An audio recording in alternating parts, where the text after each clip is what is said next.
So on this Monday morning, we have got 13 patients, of which 3 are intubated and ventilated, and the others are all high dependency. We have got 1 booked admission to come in, so I'm going to say we haven't got any beds at this moment in time.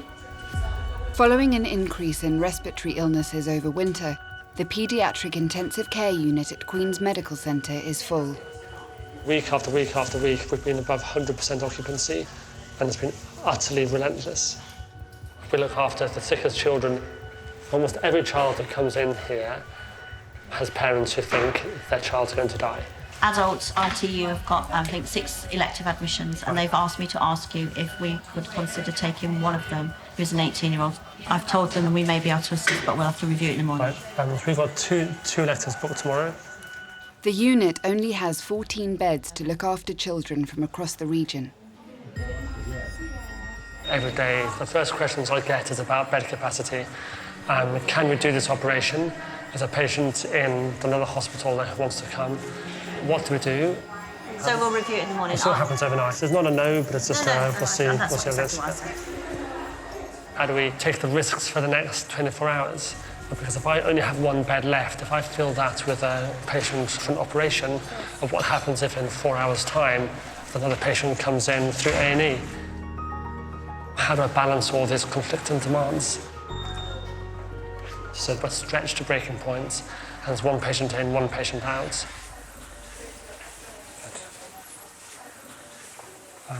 So we'll give her a once-over now, OK?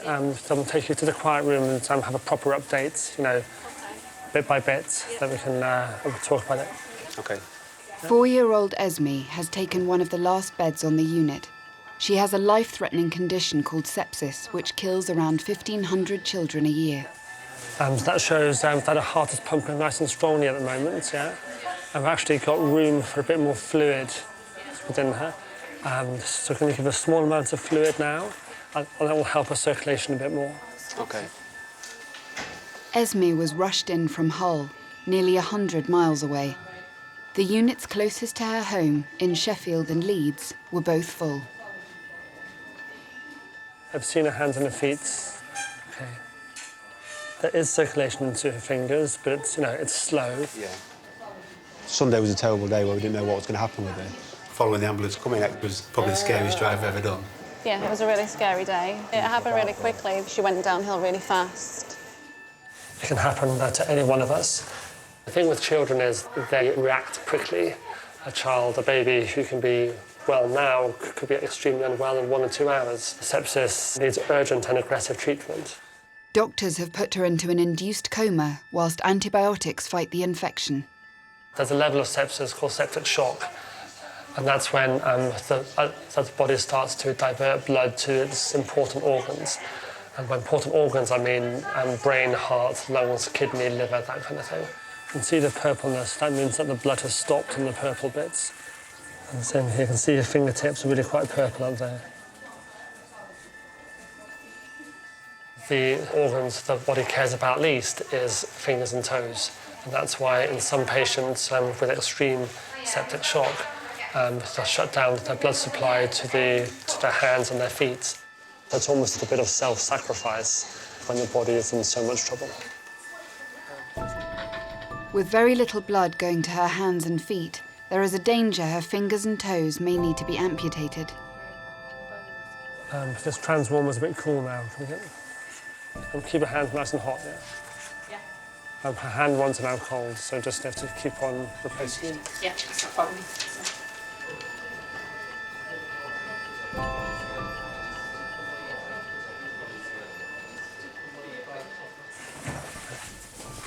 Right, wait, OK. That's what I said, you know, her fingers and toes, they're my priority at the moment. I'm quite worried about the tips of her middle fingers. They're really quite purple. But I can't tell. I really can't tell, yeah. And at the moment, it's still up in the air. If this may get significantly worse, it might all get better. Right, OK. So there is a risk of digit loss. Mm-hmm. I can't quantify that. I can't tell you how much that would be. Right. So, but ultimately, it's just a case of waiting and see. We just have to wait and see, yeah. We're doing everything we can at the moment to push blood into the tips of the fingers. Okay. I'm very confident now because you've probably been asking yourselves this over the past few days, but I'm very confident she's going to survive. Right, okay. That's important for you to know. That's the most important thing, yeah. Yeah. Yeah.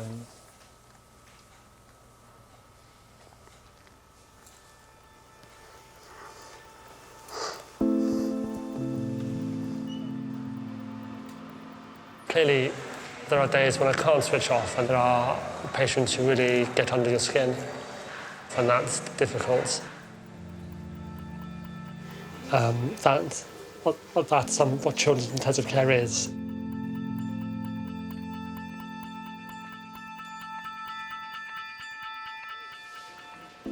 You can be with her, you can sing to her, you can play her music, you can do whatever you like.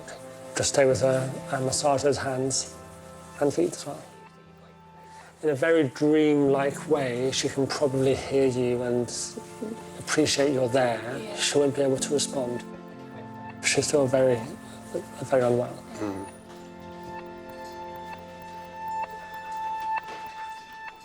She was totally well, and then we noticed in her face she was just staring into the corner of the room and she wasn't talking. And then she started getting a temperature, and then she got progressively worse. She was getting dizzy, she was confused, and then I noticed she got this rash. Initially, no signs of anything, to suddenly be in intensive care in Nottingham, and then to be diagnosed with having sepsis as well. It's massively scary because you never think it's going to be your own child that gets it. You just cling on to any little thing, just keep you going, really. Hello, Esme. Yeah. Daddy just put some special cream on you to make your hands a bit better, OK? As a dad, you feel like you should be able to do anything, you look after her, you feel a little bit weak when you break down a little bit, but it's sort of your daughter, isn't it? So you want her to be well. Now, that's all in there, Esme. Just turn your hand over. It doesn't really feel like you're there. It feels like you're almost, to me, like floating. When you walk, you don't feel like you're actually here. You're sort of aware of what's going on, but you don't take it on board because you can't prepare yourself.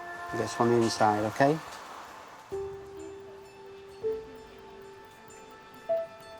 We're very worried about her hands. And what we don't know at the moment is what state her brain is in.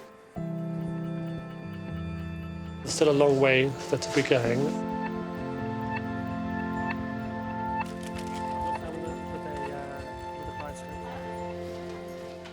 In addition to admitting patients from outside the region, Patrick also faces pressure from within the hospital. I know that it's tight. Everybody's over, so I think we'll just have to push you over for the time being, and then I'm going to see what stuff I can find for the late. The neonatal unit looks after premature and seriously ill babies. When they are old enough, they should move to paediatric intensive care.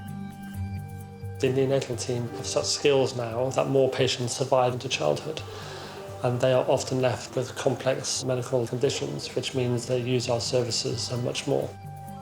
Patrick regularly meets with colleagues to discuss the babies needing to move to his unit. Thank you for coming. So this is either our third or fourth one of these meetings, brought about by discussing how we move our babies from the neonatal unit onto paediatric critical care or into the children's hospital. This winter has been extraordinary. We've been hitting well over 100% and up to almost 120% week on week on week. And the pressure has been unprecedented. So we can only have 6 long-term patients, and really we don't have a discharge date for any of these 6, and so there's no movement for the foreseeable future. We are still in a situation where we are full and therefore still moving babies out of Nottingham. Fundamentally, there's no easy answer, and there are patients losing out on all angles and all sides. The technology we can give to these patients, which keeps them alive, is fantastic. But actually, there are costs you pay. There is a societal question here, which becomes extremely complicated. The question is which children should have access to such intervention. At the moment, we're doing the best we can with the resources we have. Are there enough resources? No.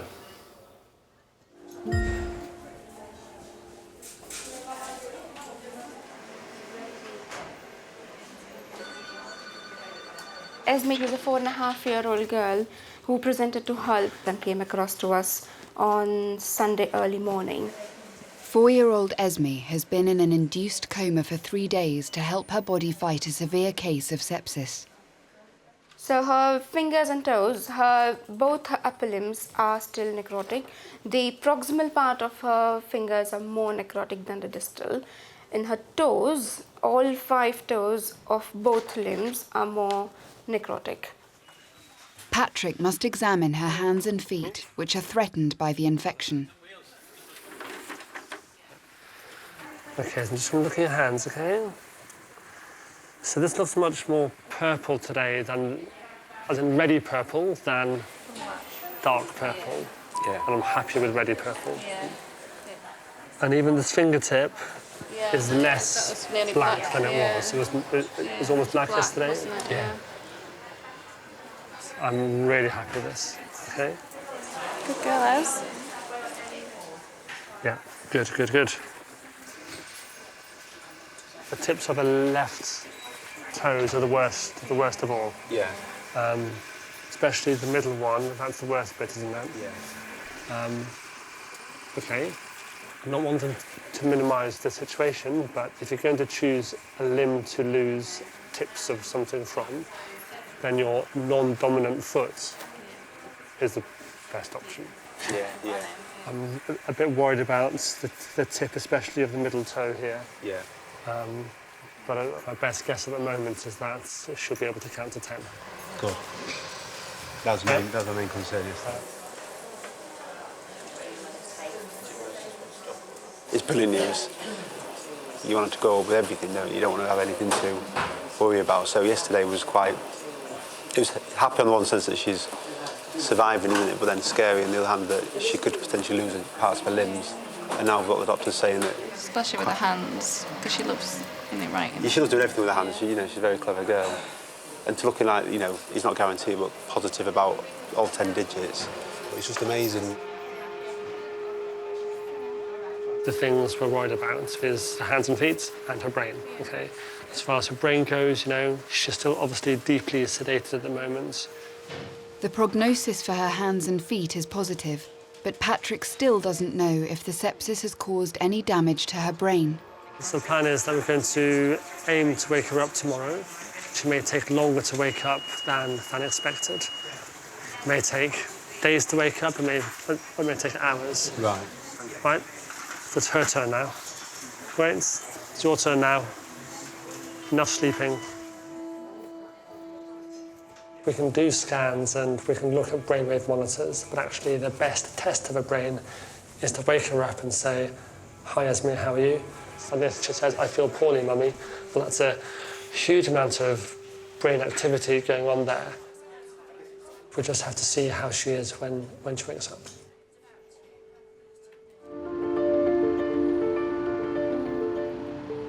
Unfortunately, I can't give you a definite time for us to take the patient.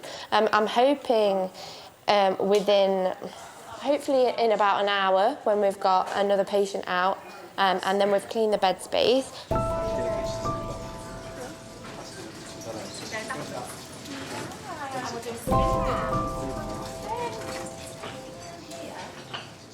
After 5 days in hospital, Esme is well enough to be moved from intensive care to a high dependency unit. She's been brought out of her induced coma. So, as you can see, a little bit quiet. Morning. Morning. How are you guys? Very good, thank you. Morning, Esme. Now that she's awake, Patrick can assess if there's been any damage to her brain. The brain's most important, and there's no good test for it. Doing a brain scan will tell us if her brain has had a bleed or has been starved of oxygen or something like that. Actually, functionally, I'll just wake her up and ask her, and she'll tell us. Good morning, Esme. Morning. How are you?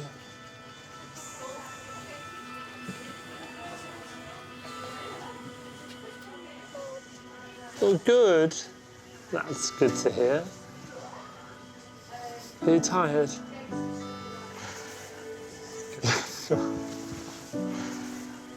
Good. Are you hungry or thirsty? You're still thirsty? Have you had some food as well?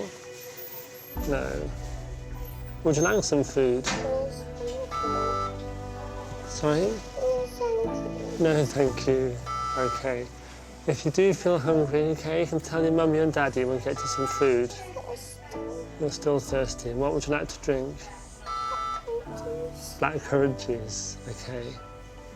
Good. Is it right if I have a little look at your hands and your feet? I'll be very gentle. And then you can have a drink. And have a drink after that. Yeah?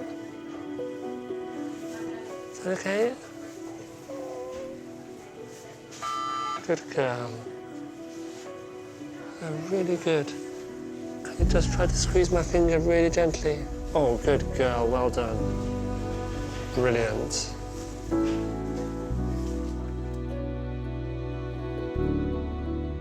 Seeing her wake up and ask for some blackcurrant juice, please, is just absolutely fantastic.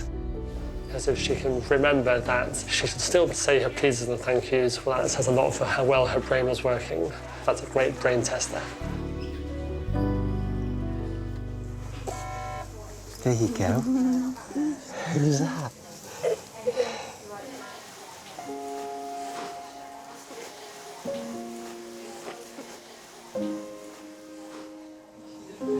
Is Mummy keeping hold of you? I'm keeping you safe, aren't I? Can Daddy cuddle you? Not yet. Maybe later. Not now.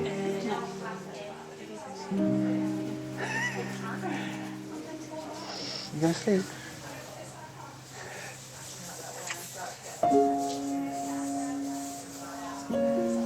Can Daddy talk to you? No. You feel nice in Mummy's hands?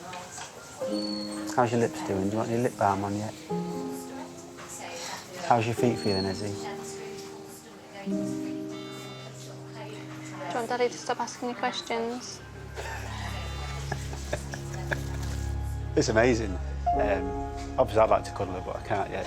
I'm lower down on the list, but it's a bit scary just to see that she's been laying down so long, so now she's almost like a newborn again because she can't even hold her head up. And Hazel's got to support her. But it's a fantastic step forward that we can actually get her out and cuddle her like our daughter again. Nice feeling a warm body in my arms. I've missed her so much. And I like feeling a warmth on me. It just feels amazing. She was vibing in your arms. I kind of want to squeeze her more, but I'm not allowed to.